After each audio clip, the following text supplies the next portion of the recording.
We're going live. Going live.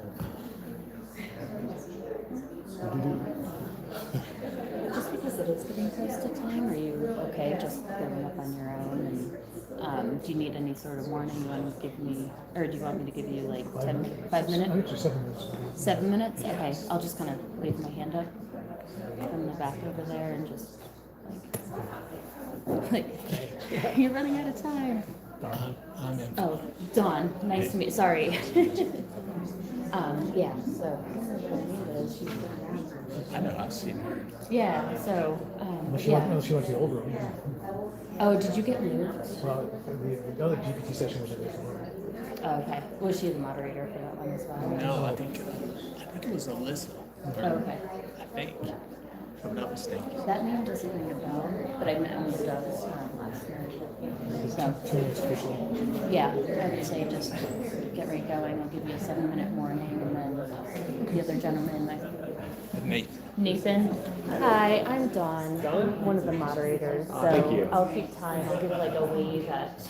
I'm sitting back there, but I'll give a wave at 7 minutes. And Okay. once they're done, just come right up and take over. Sounds good. I'll try not to think that you're asking a question. Like, Don, yes, what question do you have? Don wants to answer that question. And if it's in kind of the Q&A section, you know, then obviously rather than everything, I'll be more conscious of time. Just throw things at them. Right? You have the moderator rubber band gun, right? Yeah. Why don't they put clocks in these rooms? I mean, they built a brand new building for us. Not a single clock anywhere. I'm like, that's the first thing I look Oh, I for. taught in a class this summer that didn't have one, and I was like, oh my god, this is killing me. That It was is brutal. tough, it's tough to sync It clocks. really is. See, I wasn't going to miss this session. All right, I'll let Amanda take over. Good, good. Oh, you brought lunch? Oh, I would, yes. If anybody wants a cookie. No, thank you. All right. I can't remember. Mfon, you're first, right? No? Are you second? I think we're They're first. I'm second. All right. Has everybody QR coded themselves? You're on the front row. You can't call it. I have no clue who's speaking. Oh, it's reserved for us.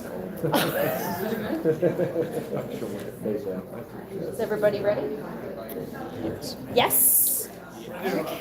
All right. So, oh, hang on. Still a few people working in. So whether you're a ChatGPT novice or whether you're an expert and you're going to ask Mfon a question about the temperature, who knows what the temperature is in ChatGPT? Oh, okay. All right. So I might go to more advanced situations. But we have two fantastic sessions today. So the first one is incorporating ChatGPT in the classroom, opportunities and risks with Mfon and Scott. So let's give them, you'll have 25 minutes and then 5 minutes. I will give you a warning. There's also chairs up here, people that are. I'm very thrilled to stand. Can you hear us back there? Good to go. Is this better? Yes. Okay. I'll yell and you can use my, that's good. This is as political as we get. How many have heard the term hallucinations? That's pretty universal, right? It lies. It doesn't tell the truth. It hallucinates. So this kind of highlights a cartoon, and I thought it was kind of cute. Probably couldn't do this in Florida or Texas, but you get the idea. That's as political as we're going to get. The session we're doing. There we go. That's as good way to start off.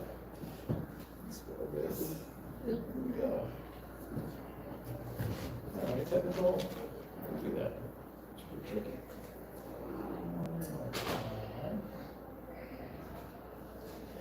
We tested this right before. Here we go. So Mfon and I, we're going to chat about a couple of things. I want to bring your attention to the tiny URL at the bottom. You have full access to this presentation, which includes acronyms, which includes definitions, which includes links to all kinds of resources. And I'm going to show one more slide going forward. You also get a QR code. So the tiny URL is at the bottom, AAA23 ChatGPT. And the QR code will take you there. So you don't have to write notes like a mad dog and try to figure out what we're talking about and skipping. And yeah, it's better to write things down, but yes, you're going to have a pretty good idea of what's behind this. I want to do a mini presentation for you, and I want to go in. 你好，我的名字是理查德，我很高兴能够向你们介绍斯科特·戴尔博士。他精力充沛，充满激 This is 情。 going to be later. This is something, I'm going to give you 2 examples of something ChatGPT can do. I wrote a script in English.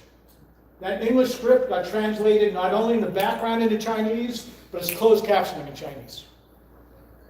Very quickly, very powerful. Over 75 languages are covered now. This is a third-party application called Coliseum, and it's in the presentation, and you'll see details. One other thing I'm going to point out too is, right there, video creation. And I will confess, I did this last night. It took me about 60 seconds.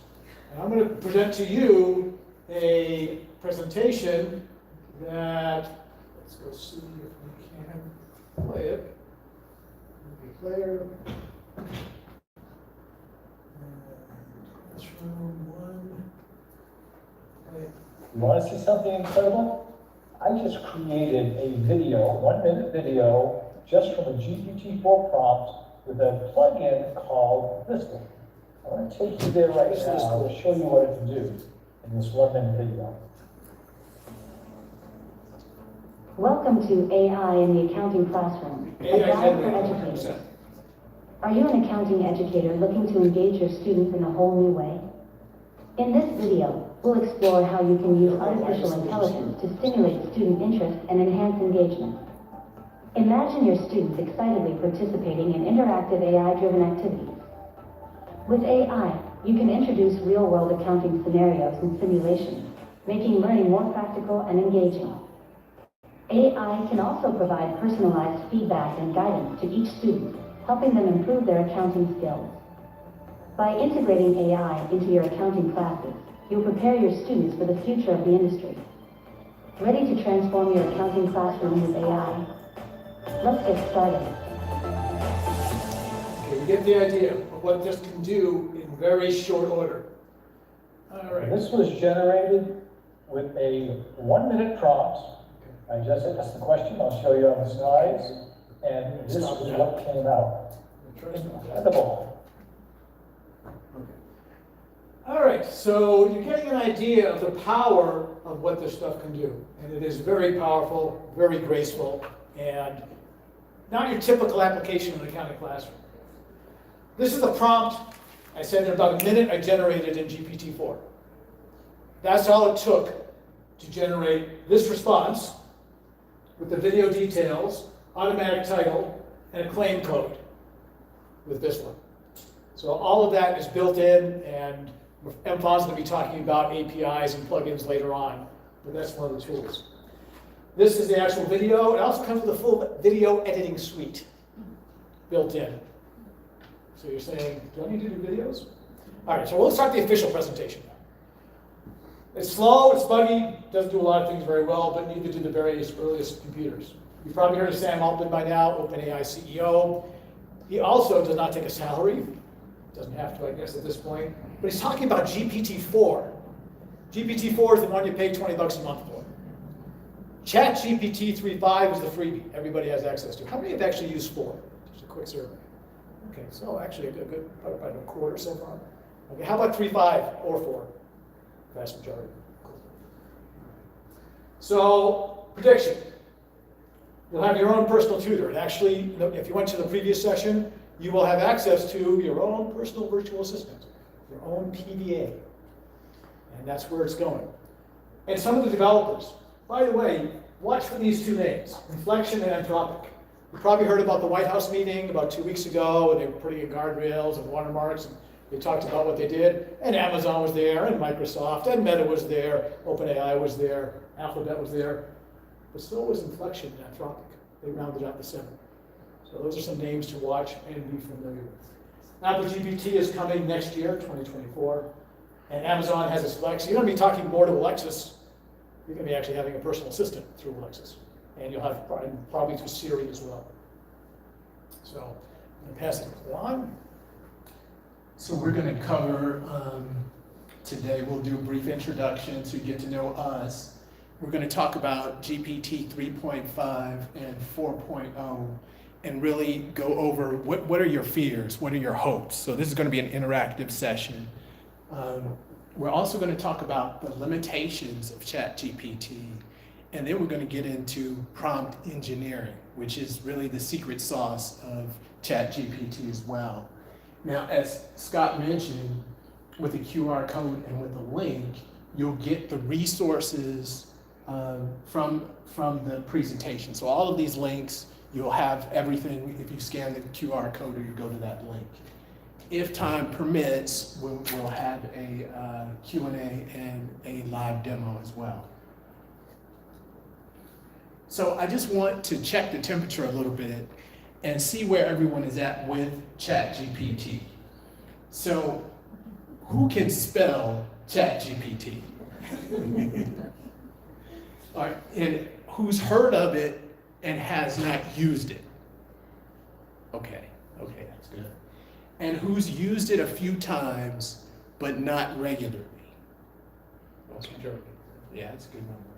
Who's a regular user? Okay. And who would say that you're a power user? Well, I would say... Judge for yourself. Yeah. This is interesting. So, my name is Mfon Akpan. I'm assistant professor at Methodist University in Fayetteville, North Carolina. And I'm Scott Dell. A couple of things I want to point out on this slide. Yeah, I wrote a book on your complete guide to succeeding with LinkedIn. I'm not selling it, but it is for sale. But you get the idea. I'm on LinkedIn. I would love to connect with anybody here. And if you have comments, questions. But I want to bring your attention to two more things. You already saw the Colossian videos, and that's how you spell the name. The links are in this presentation that you have access to. If you want to see it in Spanish, Chinese, or Indonesian. I don't speak any of those. I can count 1 to 10 in Chinese to the extent. And my wife is Hispanic. But my Chinese advisor on my dissertation said the Chinese is spotless. And the sound, and I introduced my assistant named Richard, who knows 75 plus languages, doesn't charge much, doesn't sleep, 24/7 access, hasn't asked for a raise. Spanish, spotless, even the lip sync, powerful. But I want to bring your attention to one other tiny URL, Career Capsule 8. I've been publishing since December something called the Career Capsule on LinkedIn. This last Career Capsule does research, accounting research, theories, statistical methods. It asks some questions in both, I mentioned Anthropic, Claude 2, and GPT-4. It has identical conversations with both. Previous newsletter had a GPT 3.5, a GPT 4, and a BARD conversation. All those newsletters are not done in AI, they have conversations at the end in AI. So the career capsule is kind of cool if you like it. So that's just an idea. And truth is I'm a Big 8 alum, the gray hairs, but we call it the Big 4 now, I guess, so we can do that. All right, so what do we know about ChatGPT? 3.5 was released November 30th of 2022, which is amazing, which is less than a year ago. 4.0 was released March 14th of this year. We're still waiting on 5.0. Now, it's liked, it's feared, and it does something called hallucinating. Has anyone heard of hallucinating ChatGPT? It makes things up. It makes things up. It lies. It lies. Now, this is interesting when we see the time to reach 100 million users. And I was joking with Scott when we put this together because he had Twitter on there, and I said Twitter's not Twitter anymore, it's X. So we got to change it. So the only thing that beat ChatGPT to 100 million users is Meta's Threads platform. So it reached 100 million users in 5 days. But it also decelerated. So not that many people are, how many using Threads here? Just a quick survey. Oh, really? Okay. The person who's using Threads, congratulations. Who's heard of Threads? Okay. All right. It went from, it's like Clubhouse, right? It went from 200 miles an hour to 0 in weeks. So. And by the way, ChatGPT went down this summer in terms of, it has had billions of users. It's gone down for the summer. It's anticipated to go up for the fall. Students return. All right. So let's talk about two laws, one you probably heard of and one you probably haven't heard of. How many have heard of Moore's Law? Okay, doubling every 2 years, cutting in half the price every 2 years. That's kind of plateaued right now. But Savilla's study, what's interesting is the range of speed is doubling every 6 months, which means quadrupling every year, and it's been doing it for the past decade. So you say, wait, you know, how long has AI been around? Anybody know how long AI has been around? Any guesses?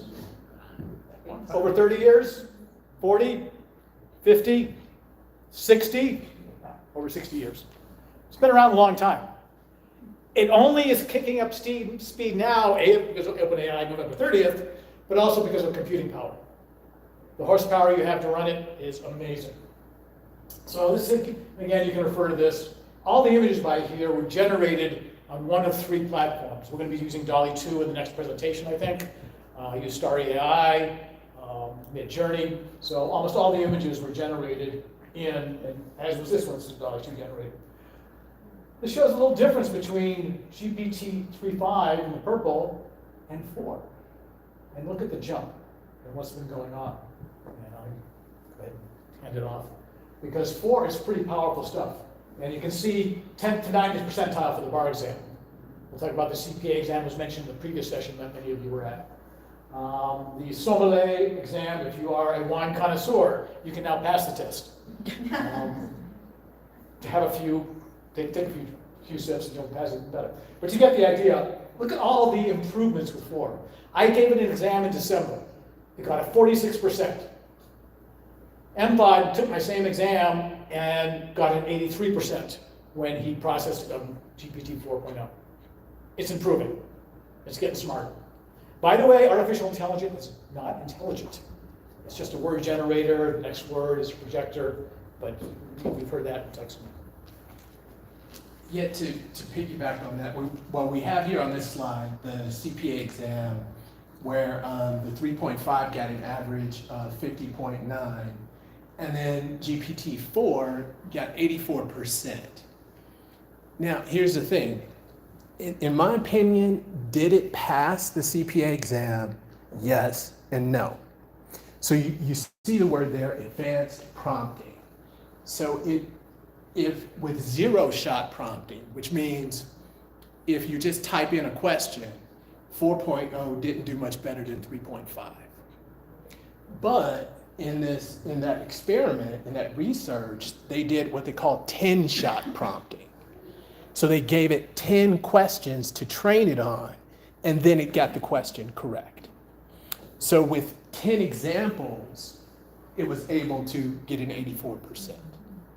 If I may interject. Sure. We're going to be talking about prompt engineering, and you've heard, how many have not heard the term prompt engineering by now?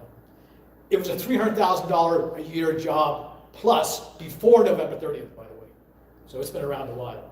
And it will be obsolete, Sam Altman, in 2 years, but right now it's not obsolete. And you need to prompt it. I used to call ChatGPT Google on steroids. I was wrong. It is more than Google. Google, you answer one question, you get a whole bunch of resources and potential answers, and you gotta do the digging. This is a conversation. The prompt, how you structure it, is crucial to make it work and be effective. It's not just a single question. It's going through in a lot of detail. So prompt engineering is a science, and I've got 2 methodologies I designed that goes along with that, and they're discussed further on.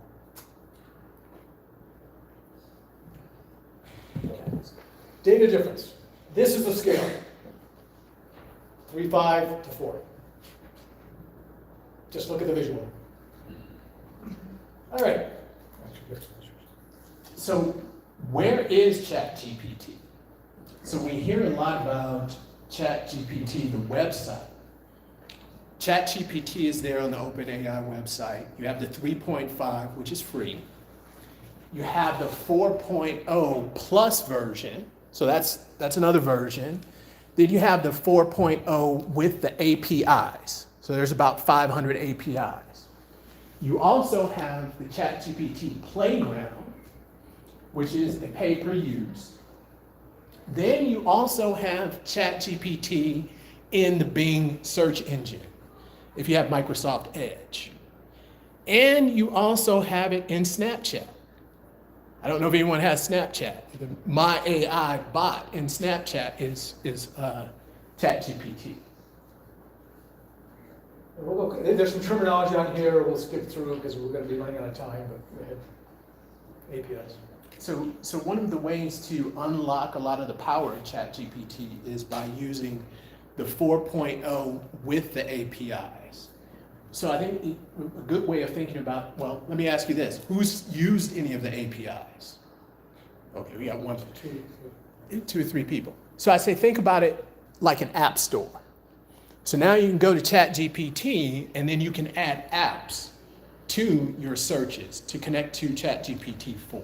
And the Visual program that in 60 seconds generated that video with pictures, with text, that was an API add-on called Visual. Oh, I forgot. I'm sorry. There's two other places where you find ChatGPT.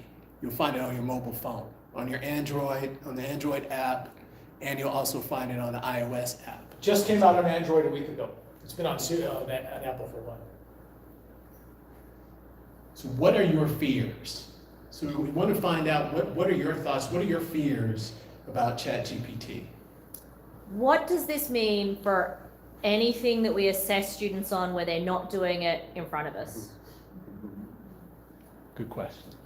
If we can teach our students critical thinking, which is what we need to do because it's wrong so often, it's the 46% of my accounting exam. Okay, let me give you the whole story. I first did this test in December. 5 out of 6 questions that got right on my exam. And I said, damn, I'm not going to be able to use anything, remotely virtual because now they're going to cheat like mad dogs. The next 6 out of 7 questions, it got wrong, and I was more worried because my students are going to trust it, the English is great, and the tool is great. But it was wrong, so that's where we need to get critical thinking, and that's part of the environment. But to answer your question, by the way, these tools that validate are worthless. OpenAI just continued theirs 2 weeks ago. They were about 25-30% accurate. They developed this thing. Why are they so inaccurate? We turn it in, we're 97% accurate. Wrong. There's a lot of tools out there that are claiming, and some actually are better than others. But there are severe limitations that go on here. By the way, a lot of fear in the career space. I speak a lot in the career space in HR. Just did a presentation for Rolls-Royce 2 weeks ago, and the National Association of Colleges and Employers. And the tools out there, it is going to take jobs. But it's going to give jobs too. The original projection was 85 million jobs lost, 97 gained, working on World Economic Forum. They modified that to 83 million lost and 69 gained. Now that's a net loss. But there's different skill sets. There's a timing issue, I think, that's also involved that goes with it. So there's a bunch of articles and things. You have to just summary the fears. I think we probably have about 6 minutes left or thereabouts. I was about to put the 5-minute thing. About 5. So we're going to kind of go through quickly. Prompt engineering. This is a quote, Egyptian Nobel laureate. You can tell whether a man is clever by his answers. You can tell whether a man is wise by his questions. And there's some little cartoon. Prompt engineering is popular. But it is, but eventually, just like Chris and Jennifer were saying in the last presentation, it's a job that's going to slowly go away as the tools get better and better. Or quickly. And they're working on precision. So there's not as much prompting needed to get better output. In summary, know your why, clarity is key, more is better. You want to put all of these into a prompt. You don't want to say, tell me about concept of, let's talk double declining balance depreciation. No, you want to get, you are an accounting educator with 20 years experience. You are applying a problem and here's an issue and what's going on. There's 2 methods, R-star, if you're a Nickelback fan, Dr. Scott D method, and that's an ego thing, but that's okay. The R-star method, what's the role, situation, task, action, result? That's what you want in your prompt, at a minimum. There are other things, you can have it prompt you back. You can ask it, do you understand what I'm asking? Or ask me more questions if you need to. There's a whole science to prompting that goes with it. All right, so David Wood, BYU, we got a bunch of folks from BYU, Brigham Young. 328 of my closest friends, including Mfon, were on this article. It talked about overall score 48%, Students on average 76, consistent with what I found in December on the one exam. But one thing, while we were doing that research, they updated, yet GPT 4.0 came out. So really everything was outdated while we were doing the research, and we had to note that as well. Journal of Accountancy, Mfon and I had an article out here. This was just released, it says August 7th, Monday, Strategic Finance. This is Laurie, Kim, Mfon, and myself. We got an article that it was released Friday officially, available, but dated Monday. So if you're curious, Strategic Finance has a cool article on research, accounting, education, and goes that way. So again, feel free to take a picture, feel free to access. There's a whole bunch of resources to go with it. Go on. Any questions?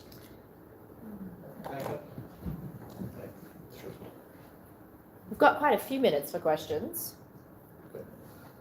This might be better for the next one, but how do you train ChatGPT, like if you want it to help with a particular homework assignment or something that you may not know much about, make it know it's not something. Like, is there a way to like, make it specific to something? But that was a good question. So that goes into that, when you heard me saying that jargon, the prompting, they call that 0 shot, 1 shot, few shot prompting. So a shot is giving it an example of what you want it to do. So the more examples you give it of the particular problem you want it to solve in that session, the better the output. To complement that, if you ask it to solve it in here's a tip, step-by-step manner. It thinks, and I hate to say it, I'm anthropomorphizing all this stuff. It doesn't think, it's an algorithm, but it goes through a process and it trains itself in an answer. If you say, go through step by step and show me. So that's one prompt engineering tip. Ask me questions if you don't understand. You can actually do that and learn.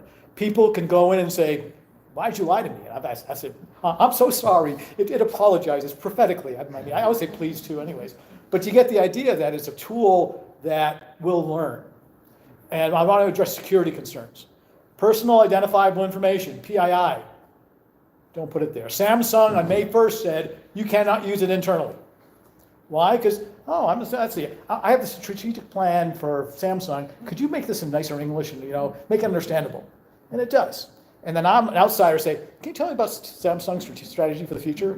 And I get answers. It's pretty cool. So they banned it. Most of the banks, Deutsche Bank, Wells Fargo, BOA, a lot of folks are banning it because information. Now the newer 4.0, you have an ability to, after 30 days, clear your data and tell them not to use it. But can it be hacked? No guarantees. I'm concerned anything I put in there is public domain. That's not to say they're going to get sued like crazy if it falls off. So that ties into an ethical concern. So if you're grading, I think someone was asking about grading. If you're putting students' work into ChatGPT, that's their information. Should you let them know that you're doing that? So that it comes into that type of territory. Grades. The thing I struggle with is, we talk about is it thinking? If it can pass a Turing test, is it a question you should even ask? I mean, if it gets to a point where you're on a website, If you think it's human. and it's seamlessly human, at some point, does it matter that it's a machine anymore? If you're asking, I'd say to me it does matter. Because I want to know the source, because I know it hallucinates. I know it has shortcomings, and I know there are issues. If I'm talking to a person, well, they have issues, they have shortcomings too, but different kinds of considerations on that. So, but I think I see what you're saying. Yeah, and the technology is ahead of the law, where you're going to require that you tell people, look, you're not talking to a human. A couple other points. This third line, very vanilla. Lacks heart, soul, authenticity, ethics, and morality. Like a lot of people. Like a lot of people. Okay, I'll tell you, upper middle class white guys, that's what it's been called. Okay, non-neurodiverse. That's what ChatGPT data set is based on, as far as a lot of people talk about.